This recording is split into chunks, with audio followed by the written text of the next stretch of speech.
নমস্কার, আপনারা দেখছেন নজরে বাংলা, এগিয়ে বাংলা ডিজিটাল প্ল্যাটফর্মের সরাসরি সম্প্রচার। আমি সহিলি চক্রবর্তী রয়েছি এই মুহূর্তে আপনাদের সঙ্গে। বারাসাতের তরুছায়া ক্লাব, এই ক্লাবের নাম বিখ্যাত কিন্তু কালী পুজোর জন্য।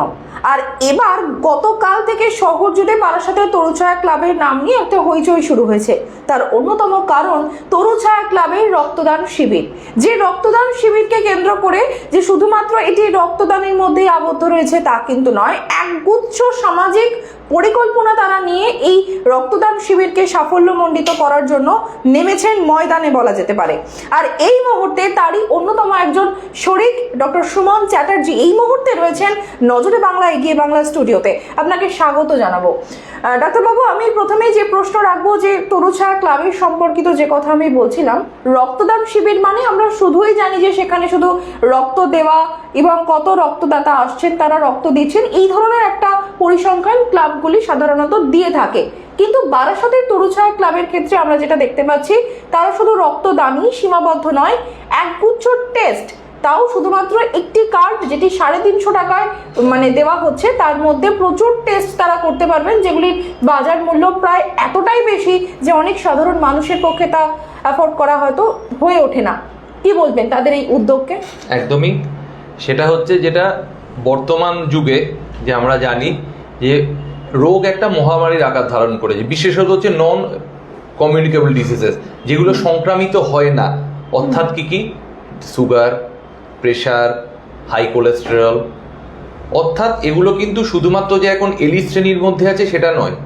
অর্থাৎ এগুলো কিন্তু আমাদের মধ্যে যেগুলো যারা অর্থনৈতিকভাবে দুর্বল শ্রেণী তাদের মধ্যে ছড়িয়ে পড়েছে, এবং তাদের কিন্তু সবসময় সকল টেস্ট সব জায়গায় গিয়ে ল্যাব থেকে করা সম্ভব হয় না, তাদের একটা অর্থনৈতিক একটা অসাম্যের কারণে।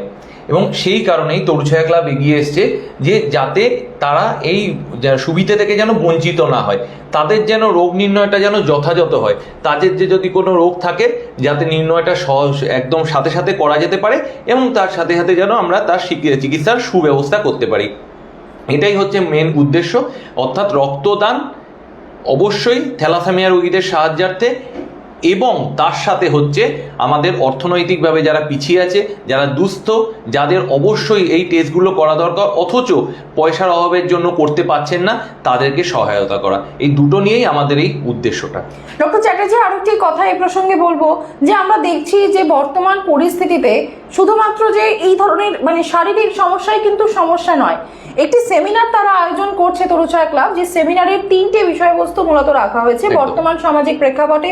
যারা শিশু আমাদের বাড়িতে, একটা মোবাইলের প্রতি তাদের বাড়তি আসক্তি, এক্ষেত্রে যেমন তাদের হেলথের দিক থেকে তারা বিপর্যস্ত হচ্ছে, পাশাপাশি তারা পড়াশোনা বা অন্যান্য সাংস্কৃতিক যে কোনো বিষয় সব কিছু থেকে তারা দূরে সরে যাচ্ছে।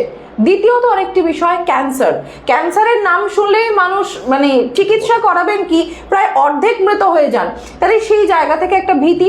আর তৃতীয়ত আরেকটি বিষয় থাকছে যে দেহদান করব বলে ঠিক করেও পিছপা হয়ে যান, কারণ দালালের ফাঁদে যদি পা দিয়ে ফেলেন তাহলে সেটা হয়তো তাদের ক্ষেত্রে প্রতারণা হয়ে যেতে পারে। এই 3টি বিষয় সেমিনার মূলত করছে তরুছায়া ক্লাব। এই বিষয়গুলি নিয়ে কি বলবেন? এই বিষয়গুলো নিয়ে প্রথম যেটা বলবো যে মোবাইলের অত্যাধিক ব্যবহার শিশুদের মধ্যে কিন্তু একটা বিশাল ক্ষতির সম্ভাবনা করতে পারে।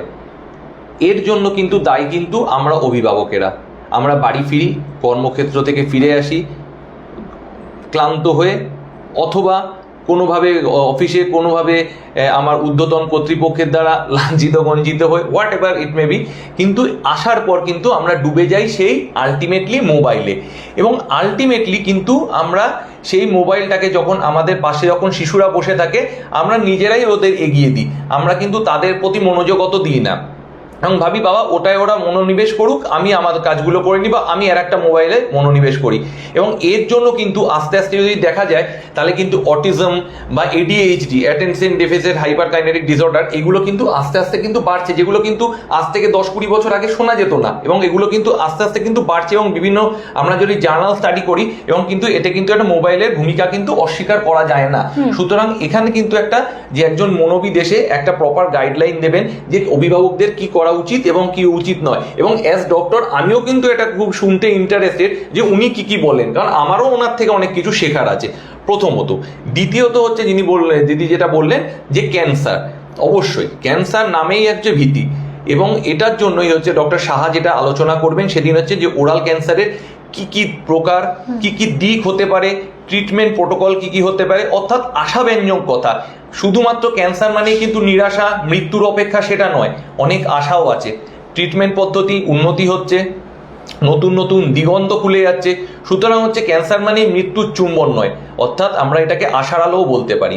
এবং লাস্ট যেটা বললেন দিদি যে সেটা হচ্ছে মরণোত্তর দেহদান, অবশ্যই এটা একটা বিশাল বড় একটা কি বলবো ওটা মহতি কর্মসূচি, এবং যেটার মাধ্যমে হচ্ছে আমরা হয়তো অনেকে যে দেহদানে কিন্তু অঙ্গীকারবদ্ধ করে থাকার পরও কিন্তু আলটিমেটলি দেহদান করতে পারেন না, হচ্ছে দালালের খপ্পর বা অনেক সময় পারিবারিক বাধা, সেটাও কিন্তু একটা বিরাট বড় একটা সমস্যা হয়ে দাঁড়ায়। এবং সেটাকে কিন্তু আমরা এই অতিক্রান্ত করতে পারি একটা কারণেই, যে প্রপার গাইডেন্স। একজন মানুষ যদি এসে, যদি আমাদের বিজ্ঞ মানুষ যদি এসে বলেন যে এইভাবে কিন্তু দেহদান করা যায়, তার কোনো ক্ষতি নেই, তার কোনো প্রবলেম নেই, এইভাবে একটা পদ্ধতি মেনে করা যায়, তাহলে কিন্তু সেই বিষয়টা কিন্তু অনেক সহজ হয়ে যাবে। এবং এখানে কিন্তু আমি অ্যাজ এ ডক্টর বলছি যে আমারও কিন্তু অনেক কিছু শেখার আছে প্রত্যেকটা থেকে। আমি হয়তো ট্রিটমেন্ট জানি, কিন্তু এই যে সামাজিক দিকগুলো হয়তো আমার জানা নেই কিন্তু, এবং আমিও কিন্তু এগুলো হচ্ছে অ্যাজ সর্বসাধারণের সাথে আমিও অত্যন্তভাবে আন্তরিকভাবে বেসিক্যালি ইচ্ছুক যে এই সেমিনারগুলো অংশগ্রহণ করতে, যাতে কিছু আমি শিখতে পারি। ডাক্তারবাবু, শুরুতেই বলেছিলাম বারাসাতের তরুছায়া ক্লাব কালী পুজোর জন্য একদম নামকরা, বিখ্যাত বলা যেতে পারে, এক ডাকে সকলে চেনে। সেখানে এই ধরনের একটা রক্তদান শিবির তারা আয়োজন করছেন, এবং সামাজিক কাজের মধ্যে সব থেকে বেশি নজর কাড়া যারা আর্থিকভাবে পিছিয়ে পড়া শিশু, তাদেরকে দুপুরে খাওয়ানোর ব্যবস্থা, এবং পুজোর আগে স্বাভাবিকভাবেই তাদেরকে নতুন জামা কাপড় দিলে তারাও খুশি হবেন, এবং কে না এতে খুশি হয়। তাহলে সেই জায়গাটা থেকে এই যে ভাবনাটা তরুছায়া ক্লাবের, কি বলবেন ক্লাব কর্তৃপক্ষকে? প্রথমত তরুছায়া ক্লাব আমার পাড়ার ক্লাব, এই জন্য নতুন করে বলার কিছু নেই। বাড়ির পাশেই এটা বিগত বেশ কিছু বছর ধরে এটা করে চলেছে, আমি ওতপ্রোতভাবে জড়িত। এই জন্য কিন্তু যারা এটা বেসিক যেটা মাথা দিয়ে বেরিয়েছিল তাদেরকে আমি একদম করজোরে আমি এটা তাদেরকে একটা কৃতজ্ঞতা জানাতে চাই, 1 নম্বর। 2 নম্বর হচ্ছে যে আমাদের প্রধান উদ্দেশ্য ছিল চাকচিক্য নয়, শুধু পুজোর চাকচিক্য, যে প্যান্ডেল চকচকে হবে, যে লাইটিং চকচকে হবে, সবাই এসে শুধু ছবি তুলবে, সেলফি তুলবে, সেটা না, সবার মুখে হাসি, এটাই ছিল আমাদের প্রথম উদ্দেশ্য। সবাই যেন হাসি মুখে প্যান্ডেল দর্শন করে, সবাই যেন হাসি মুখে মাকে দর্শন করার পর যেন হাসি মুখে একটু খেয়ে ভরা পেটে একটু নতুন জামা কাপড় পরে যেন বাড়িতে ফিরতে পারে, এটাই ছিল আমাদের উদ্দেশ্য। এবং আশা করি বিগত কয়েক বছরের মতো এই বছরও আমাদের যেন এই টোটাল যাত্রাপথ সুগম এবং সফল হবে, এটাই আমার আশা। একদম লাস্ট প্রশ্ন করব, বর্তমান সামাজিক প্রেক্ষাপটে দাঁড়িয়ে একদিকে আমরা আরজিকর কাণ্ড দেখতে পাচ্ছি এবং এখনো সেই রেশ চলছে, তাহলে সেই জায়গা থেকে দাঁড়িয়ে কোথাও গিয়ে চিকিৎসকদের নিয়ে একটা তর্ক বিতর্ক অনেক কিছু হয়েছে, কিন্তু তাও এই ধরনের ক্লাব, তরুছায়া ক্লাবের এই যে উদ্যোগ, সেখানে এতজন বারাসাতের বিশিষ্ট চিকিৎসক যারা, তারা নিজ নিজ কর্মক্ষেত্রে যারা সফল তারা রয়েছেন, তারা মানুষের স্বার্থে তাদেরকে তাদের মূল্যবান পরামর্শ তুলে দেবেন, সেই জায়গা থেকে দাঁড়িয়ে কি বলতে চাইবেন সাধারণ মানুষদের উদ্দেশ্যে? সাধারণ মানুষের উদ্দেশ্যে বলতে চাইবো একটাই, আপনারা আমাদের পাশে থাকুন, আমরা আপনাদের পাশে আছি সব সময়, সর্বদা।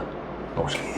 মেডিসিন বিশেষজ্ঞ ডক্টর সুমন চ্যাটার্জি, তিনি এতক্ষণ আমাদের সঙ্গে ছিলেন। আমরা লাইভ ইন্টারাকশনে ছিলাম। তরুছায়া ক্লাবে যে রক্তদান শিবির 29শে সেপ্টেম্বর হতে চলেছে, বলা যেতে পারে বারাসাতের বুকে তারা একটি নজির তৈরি করলো। শুধুমাত্র রক্তদান শিবির নয়, স্বাস্থ্য পরীক্ষা শিবির নয়, সামাজিক প্রেক্ষাপটে দাঁড়িয়ে তাদের এই ধরনের কর্মসূচি যা মানুষের কাজে আসবে, যা মানুষের জন্য তুলে ধরছেন তারা, এক কথায় তাদেরকে কুর্নিশ জানাতেই হয়। এই ধরনের আরো অনুষ্ঠান আমরা তুলে ধরবো, দেখতে থাকুন নজরে বাংলা, এগিয়ে বাংলা। নমস্কার।